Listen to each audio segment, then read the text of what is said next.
So welcome to Quickpixel, we are making a glitch effect for this video. So we will be transforming this image to something like that. So let's get into it.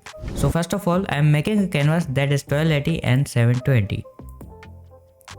So I'm gonna import my image.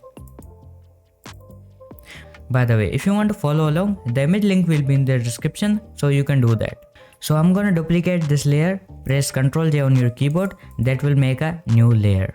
Now go to image, adjustment and go to hue saturation and slide the saturation all the way to 100.